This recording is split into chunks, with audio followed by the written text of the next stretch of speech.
tensions are on the ground? Well, now they're supposedly hitting ISIS, which is a positive thing. And, you know, my attitude is we're backing rebels. We have no idea who they are. As you know, we did it in Iraq, and we did it in other places, in many other places. And frankly, every time we just get bogged down in the Middle East, and Russia will be bogged down in the Middle East. And the Middle East is a disaster, it seems, for anybody that touches it. But I would certainly like to see what's going on. I'd like to find out who these people are that we want to give billions of dollars to. We have no idea. And sure, Assad is a bad guy, but you can have worse, and maybe these people are worse. We have no idea. I spoke to a general the other day who is very well versed in the area. He said, we have no idea who these people are we're backing. So we just look, we have no leadership. We have bad leadership in Washington.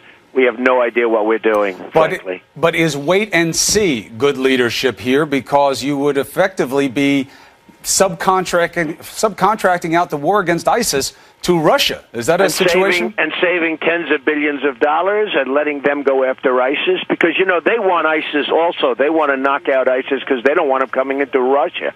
They have a bigger stake in a sense than we do, other than if we take 200,000 people that we have no idea who they are, which is the next move I hear we're going to make with our brilliant leaders, our brilliant politicians. But does that sound right, do you think, to American people, that let's trust Russia to take care of ISIS for us? We're not trusting Russia. This has nothing to do with trusting Russia. Russia has to knock out ISIS because Putin and everybody in Russia, they don't want them, the leaders in Russia, which is basically one, but does not want ISIS coming into Russia. They don't want them crossing borders. They don't want them coming into Russia. The concern, so they're going to knock out ISIS whether we want them to or not. The concern is that they're backing up Assad. We're not leading anyway. We don't lead in any event. We don't lead. We spent $2 trillion in Iraq and lost thousands of lives and wounded warriors and everything else. We spent $2 trillion there. We've spent $1 trillion, and now it's going up rapidly in Afghanistan. We just knocked out a hospital with a gang that couldn't shoot straight. We don't know what we're doing. And frankly, watching, you're not hurting yourself by watching and waiting and not necessarily backing people, Chris, that we have no idea. You don't know who they are. If I asked you who are the people that we're fighting for and that we're backing in Syria, we don't know. Well, you don't know. You can't tell me. You probably don't even know a name. That's actually not 100% true. You are right. It is complex. Which groups of rebels? John McCain had been wrestling with that very early on, who he took pictures with, who he didn't take pictures with. But here's the thing. They have spent time trying to refine the program. They are trying to get rebel groups to do what you're saying, which is fight their own battle for them so the United States doesn't have to do everything, certainly in a place like Syria. But the concern for your position would be you're giving Russia time to organize on the ground, potentially in support of an Assad regime that the U.S. wants to get rid of. That doesn't sound like time well spent, does it? Well, if you didn't have, if the Assad, regime was in place right now, you wouldn't have the migration of millions of people and all of the problems that that's causing, and death all over the place. And look, there's nobody that's more into the military and nobody more militaristic than me, but you have to know when to use it. I was the one, and I said it very strongly, and you know this, and it was reported by everybody because, unfortunately, I get a disproportionate amount of publicity. But in 2004, I said, don't go into Iraq, and earlier, 2003, don't go into Iraq. You're going to totally destabilize the Middle East. And by the way, when the terrorists that knocked down the World Trade Center put their families on airplanes, none of them went back to Iraq. They went to a particular other location, which I won't even mention, okay? But they did not go back to Iraq. So, you had some signals right there. But I said, don't knock out Iraq because you're going to destabilize. Iraq held Iran in check. Now Iraq is a mess, and it's going to be, by the way, taken over by Iran very shortly. And I said that was going to happen. And you know who else has Iraq? ISIS has Iraq. ISIS came out of Iraq, came out of the rubble of Iraq, and disenfranchised, and they're tough. So we've got nothing but problems. Every move we make is the wrong move. And I was the one that said, stay out of Iraq. And if we stayed out of Iraq, if you just look at some of the things, if we wouldn't have done certain things, you'd have not a great place. I don't want to live there. You wouldn't want to live there, but you'd have a Middle East that would be a lot better off than it is today. Maybe not, but you got to move forward, not backwards. I don't think it's maybe not. There's no doubt. If Saddam Hussein were around, if we didn't, destroy that, knock the hell out of them so that they no longer, they're nothing. They used to hold Iran in check. They'd have wars forever. Right. They'd go back and forth, 10 feet left, 10 feet right. There is a history. Back and forth, nothing would happen. But you don't know what would have happened, is what I'm saying. I'm just saying, sit back, just take it easy, just relax. Save you billions of dollars. Let's build some bridges. Let's fix some roadways in our country. Let's rebuild America, make America great again. Let's rebuild our military, where, by the way, every time we give weapons and Humvees and everything to our so-called allies over there, one bullet gets shot up in the air. We give all of this equipment, and ISIS ends up picking it up, and others that are fighting. But yeah, and obviously what you have to do in leadership is balance your priorities. I understand your position on Syria, that you're taking a wait-and-see approach there with the Russians. What about in Afghanistan? President Obama just said, not because of what just happened in Kunduz with the hospital you referred to, but that the instability of the situation vis-a-vis the Taliban and other terrorist entities there, he believes that a force should stay there and fight. Do you believe that American boots should stay on the ground in Afghanistan to stabilize the situation? I wouldn't totally disagree with it, except, at some point, are they going to be there for the next 200 years? At some point, what's going on? It's going to be a long time. We made a terrible mistake getting involved there in the first place. We had real brilliant thinkers that didn't know what the hell they were doing. And it's a mess. It's a mess. And at this point, you probably have to, because that thing will collapse about 2 seconds after they leave. Just as I said that Iraq was going to collapse after we leave. So you're saying you have to leave troops? Chris, we shouldn't have gone into Iraq, and then we shouldn't have taken our remaining soldiers out, okay? But, look, eventually it was going to collapse. We're in the middle of civil wars. We're in the middle of tribal strife. There's so many different things going on there. We have no idea. So we're backing these people in Syria. We don't know who they are. We have no idea. We're going to give them billions of dollars to fight Assad, and they might very well, Chris, be worse than Assad. We don't know that. They might very well be worse than Assad. So I hear you on that point. And on Afghanistan, you're saying that you're with the president. For now, you leave the troops there and you see what the time horizon is. I would leave the troops there begrudgingly. I'm not happy about it, I will tell you, but I would leave the troops there begrudgingly, yes. And moving into the domestic situation, the Oregon shooting, you know the cries that come out every time there's a school shooting. People say, we want to make it stop. Your answer has been thus far, you can't make it stop. There are always going to be some of these no matter what you do. You think that's the best answer you can give? Well, look, the fact is that this is a mental health problem. In this country, we've closed for economic reasons, as you know. I mean, you see it in New York and you see it in many other places where they closed institutions, mental institutions, for economic reasons, and it's happening all over the United States that, the economy is doing badly, and cities are trying to save money, and the first thing they close are mental institutions, if you can believe it. And we have a problem of mental health. And, this is not, the gun didn't shoot, a person shot the gun. And frankly, you're going to have people, even if you had great mental health facilities, nobody knew he had when his mother heard about it and when other people in the area heard about it, some of them said, oh, I could see that with him. But others were very surprised. So it's a very tough situation. And when you go down to a real life, may not be politically correct, but people will slip through the cracks. And it's happened for thousands of years. And if you go into the future thousands of years, you're going to have crazy things happen, and people slip through the cracks. And it's one of those things. It's horrible, and it's a horrible thing to see. Well, one of the things that you really should focus on is keeping the names down, because I really believe the reason we have more of it than other countries, and we do, is the copycat. Well, that's the easiest part to control, is how much attention you give the shooters. Well, that's certainly something. Give as little attention as possible. I mean, the sheriff was right not mentioning his name, and you try and give as little attention as possible. But it is a real problem, and it's a major mental health problem that we have, and other places have. It's interesting, in Chicago and various other places where they have the toughest gun laws anywhere in the world, they have shootings at a level that nobody has even been able to fathom. Well, high. The statistics, I want to make 2 points. I want to ask you about 2 things. One, on what you just said, it really doesn't work that way. It's not as simple as if you have tough gun laws, you have more gun crime. The opposite. is more likely to occur than that. Chicago, as you know, is a very complicated area. You're talking about poverty. You're talking about areas that are neglected. You're talking about areas that are under-policed. So that's one thing. When you're talking about these mass shootings and you point to mental health, you say they fall through the cracks. The goal, therefore, is to fill in the cracks. You don't want to just institutionalize everyone who's mentally ill. I mean, I agree 100%. They're less likely to be violent than be violent. But as good how as do you fill in the cracks? No matter how well you fill them in, at some point, some wacky, crazy guy with a high IQ but who's totally nuts is going to, get through that crack. I mean, it's going to happen, and it's happened in different forms. I mean, not just this kind of things, but crazy things have happened from the beginning. And you go thousands of years into the future, no matter how good things will happen. Right, but don't you think we can get better? Really, can I tell you what? You can absolutely make it better, and you can fill in the cracks. How? But every once in a while, somebody will get through. But what do? Do you start interviewing people before they get a gun? The way other places do? Do you talk to them? Do you call their family? Do you see if they're stable?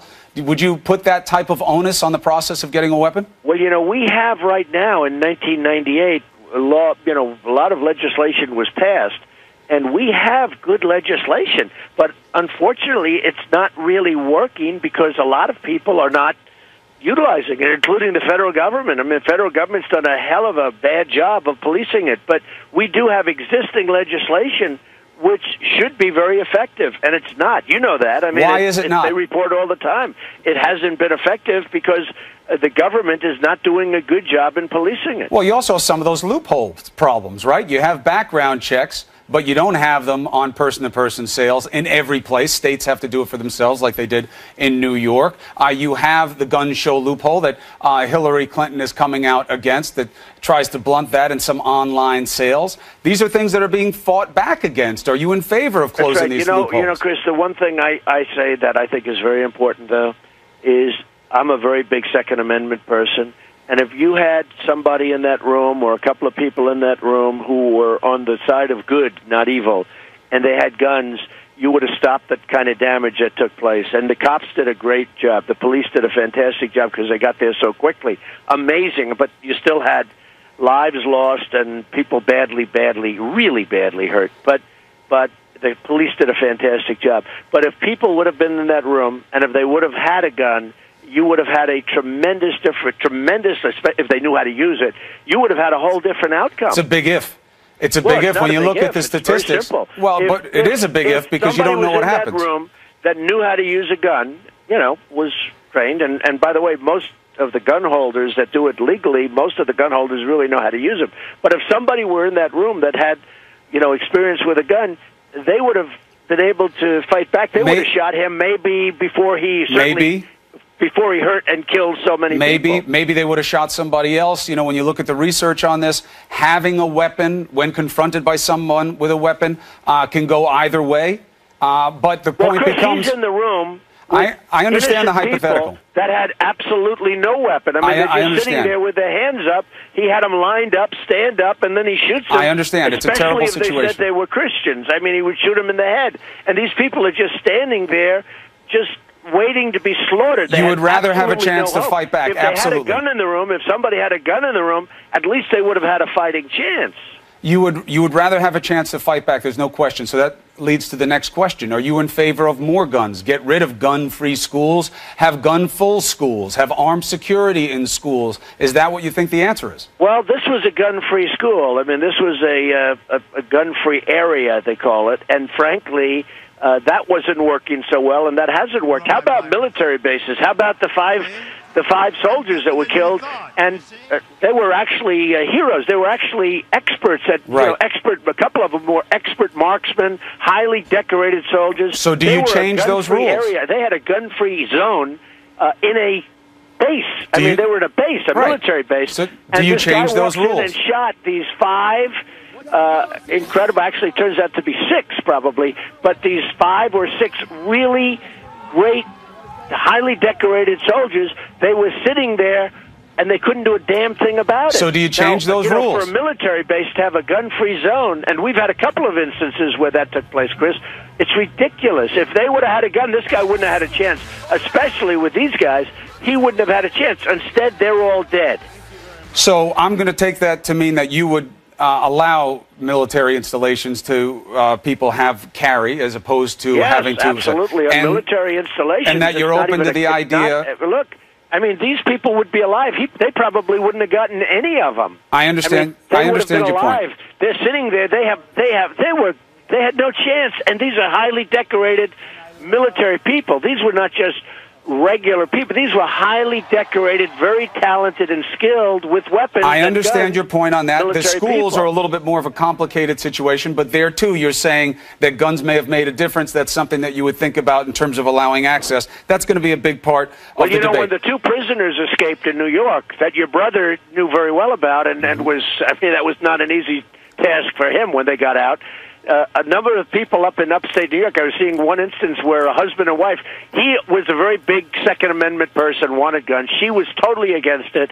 When those prisoners got out, and it took them, and I think law enforcement did a great job in getting them, frankly, but when they were free for a while, and all of a sudden she became now the biggest advocate because they were sitting in their house in that same very close little area. They were sitting there, and they had the protection of having the guns. And all of a sudden she became a big proponent of the Second Amendment. Of course, because they needed protection. Of course, the fear drives that desire to have it.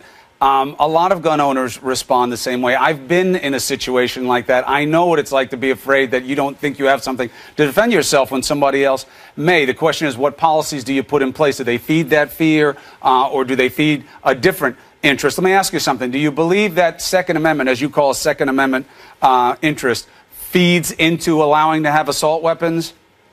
Well, the problem is once you stop, and another problem is the bad guys are going to have them, Chris. You can say, okay, we're not going to have them. You know who's not going to have the assault weapons? The people, the law-abiding people won't have them, but the bad guys won't even look at it. It's like the whole thing with the magazines. You can't put more than 7 bullets in a magazine. Now they'll have you can't put more than 2 bullets in a magazine.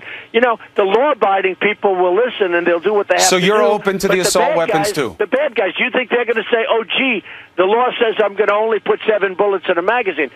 Well, just because people are going to break a law doesn't mean that you don't have a law, but you're saying that you're okay with assault weapons as well. Well, you have to be because the bad guys are going to have them anyway, and the answer is yes. And, you know, a lot of that stuff is used for recreational purposes. They use for recreational purposes.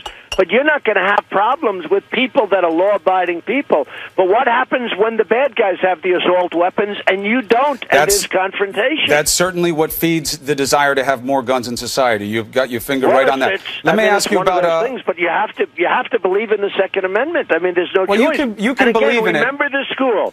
If somebody in that room had a gun, you would not have had, if they, knew how to use it, which I assume the answer to that would be yes. That is not as easy an answer as you make it sound like, by the way. The people we're talking about do know how to use them. Right. But if somebody were in that room, or if somebody was on that military base, in that room, in the military base, that had a gun, you would not have had the catastrophic results that you had. That could be true. It could not be true. But certainly you could be in favor of the Second Amendment and also be in favor of reasonable regulations, and most gun owners are. But let's move on to domestic politics here. You are at the top of all the polls. There is a contraction.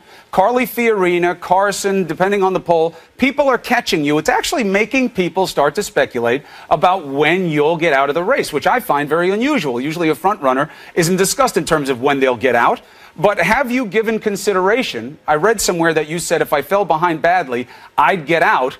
Are you thinking about when you would get out of this race? Not even a thought. Not even 1% of a thought. Look, it's a phony deal that was perpetrated on the public. I was asked a simple question by Chuck Todd at Meet the Press, and I gave a very honorable and honest answer. I said, sure, if I was doing terribly, like some of these people, I wouldn't stay in. I mean, who would stay in? But I'm not. I'm leading every single poll. One poll came out yesterday, 30 or the other day. I'm at 35% nationally. 35%.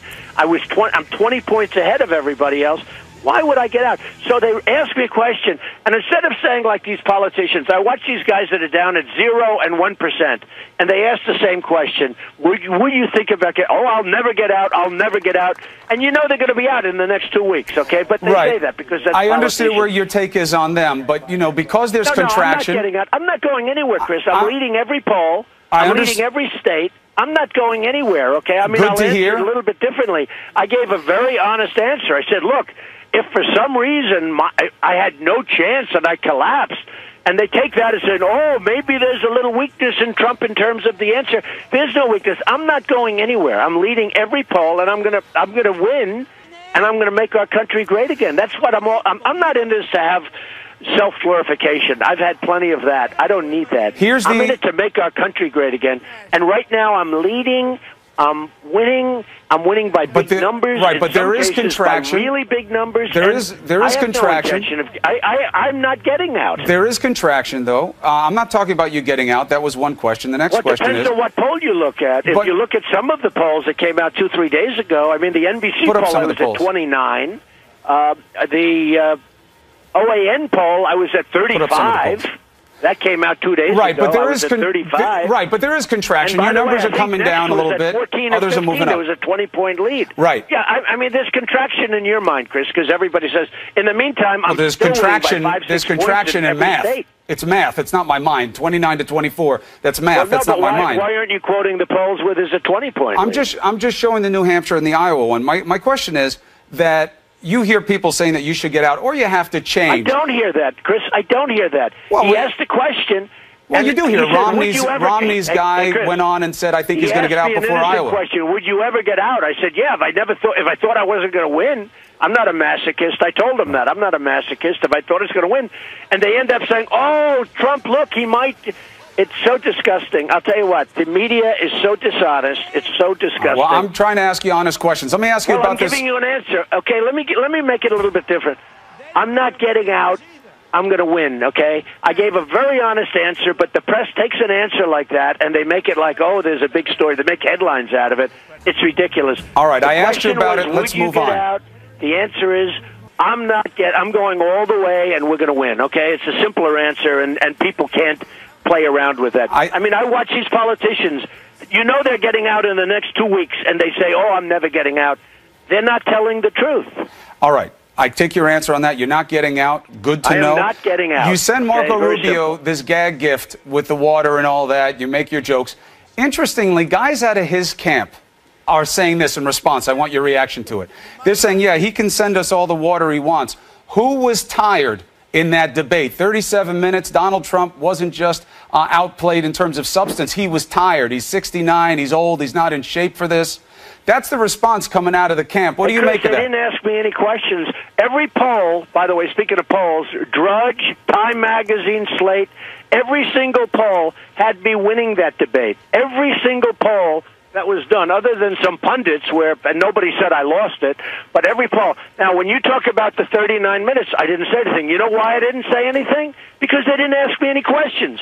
Because the first 2 hours, all they did was ask me questions, and they felt stupid. CNN felt stupid and probably guilty. And I agreed with them because every question was about me. Well, people were weighing in. Well, people were weighing in. It seems like you could have weighed in. You just didn't. They didn't ask me. Now, how can I speak? How can I speak? Okay, and how can I answer questions when they don't ask me any questions? You have no problem speaking when not asked a question. That's not right. I was asked many questions, and then in the last 38 minutes, they didn't ask me any questions.